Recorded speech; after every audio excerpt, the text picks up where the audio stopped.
vagina ibu, gitu kan ya.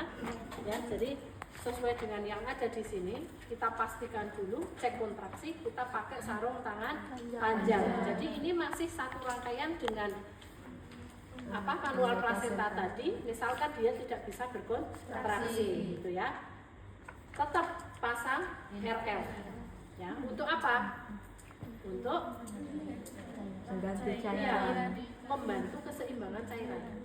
Kalau misalkan ada masalah, dia butuh uterotonika, dia perdarahan diguyur.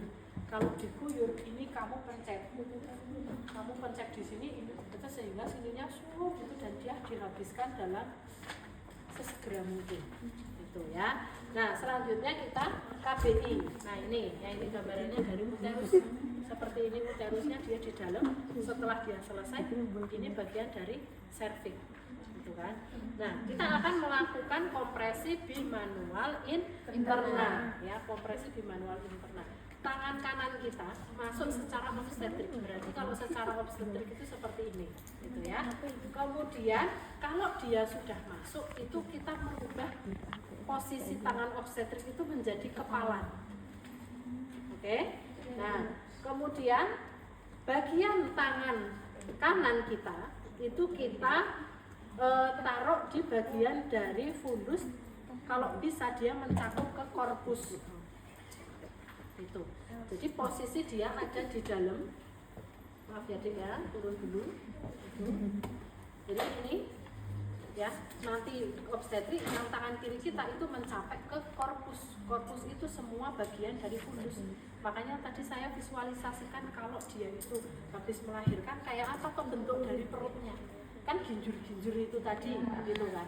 Jadi kita benar-benar harus memastikan dia itu korpusnya dan nanti kita kumpulkan gitu ya.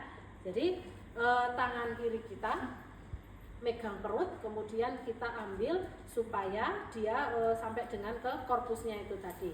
Kemudian melakukan kompresi uterus, mendekatkan telapak tangan luar dan telapak tangan kanan. Jadi tangan kanan dan kiri kita itu ketemu. Ya, kita visualisasikan dulu di sini. Tangan kita masuk secara obstetrik, ya kan? Setelah obstetrik kita bentuk dia dalam bentuk kepalan. Kemudian setelah itu tangan kiri kita pegang ini perut ibunya, kita pegang ke korpusnya. Kemudian setelah itu kita kepalkan, kita satukan. Jadi posisinya itu gini. Gitu ya, dia menekan pembuluh darah. Jadi ini ditekan. Jadi ini kalau misalkan teman-teman semuanya raba,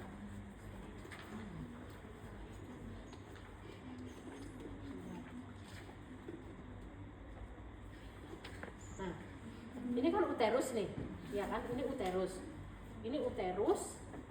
nih di luar ya.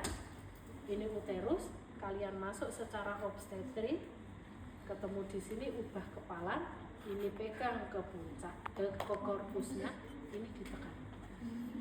Nah, sehingga mekannya gini. Ini kalau di dalam ini dia ada bagian dari, ini kan uterus yang bagian dari satu rangkaian, di dalamnya ini ada pantumnya, pantum uterusnya itu tadi gitu. Jadi kalian tekan di sini. Ini adalah kompresi bimanual interna. Nah, kompresi bimanual interna ini kita pertahankan selama 5 menit. Kalau 5 menit dia itu berhasil, uterus bisa berkontraksi, maka kita tambah dengan 2 menit. Jadi totalnya ada 7 menit. Paham ya?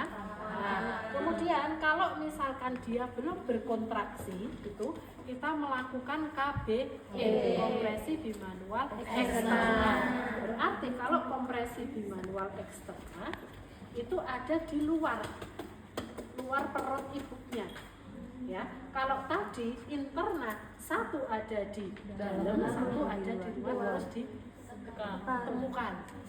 Gitu. Jadi posisi di dalamnya itu gini, gitu kan? Gitu. Nah, kalau eksterna berarti semuanya ada di luar. Paham? Oke. Kita ulangi dari kompresi bimanual interna, tangan kita masuk secara obstetri ya. Maaf ya Bu ya.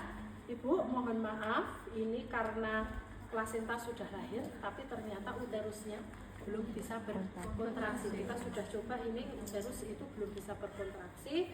Tadi sudah saya lakukan pengosongan kandung kemih ya, pipisnya sudah dikeluarkan. Namun ini juga belum bisa berkontraksi, maka saya akan melakukan kompresi bimanual interna. Mohon maaf Ibu, nanti tangan saya kembali lagi mau masuk ke vagina Ibu. Mohon Ibu rileks, kita bekerja bersama ya. Mohon kerjasamanya, Ibu rileks. Kalau ada nyeri bisa nafas panjang ya. Kita buka, kita masuk ke vagina Ibunya. Kita kepalkan, kan tadi sudah obstetri, terus kita kepalkan, terus ini pindah sambil cari korpus. Kita tunggu dia sampai dengan 5 menit. 5 menit, kalau misalkan dia berkontraksi, apa yang kamu rasakan? Mesti gerenjel keras itu tadi. Yang merasakan yang mana? Dua-duanya. Karena ini menyatukan, gitu ya. Nah, setelah itu, kalau misalkan dia 5 menit berhasil, kita tambah 2 menit. Setelah 2 menit, ternyata dia tidak bisa berkontraksi. Mohon maaf, Bapak, Ibu, ini nampaknya belum bisa berkontraksi. Saya coba akan melakukan kompresi bimanual eksternal sekaligus nanti persiapan untuk sampai dengan ke tempat rujukan. Gitu kan? Kalau sudah seperti ini berarti saya minta tolong asisten atau keluarga ya. Boleh asisten, boleh keluarga, itu sama. Kita masuk ke sini. Mohon maaf Mbak, yuk Mbak Bidan ya. Mbak Bidan untuk ke sini berarti kita eksternal, tangan kirinya dia menyakup ke fundus ini. Kemudian ngepel Bu, dia disuruh ngepel, suruh pakai sarung tangan juga ya. Dia pegang di atas suprapubik, kita keluar. Gitu. Jadi posisinya di luar. Gitu. Jadi bedanya kalau interna dia ada di dalam, ini yang di luar. Tapi kalau eksternal dia di luar sini. Paham? Ya, oke, jadi bimanual eksternal kita minta bantuan asisten atau keluarga, teknik kompresi. Tangan kirinya pasien itu diminta untuk mencangkup ke fundus, menggantikan tangan kiri kita.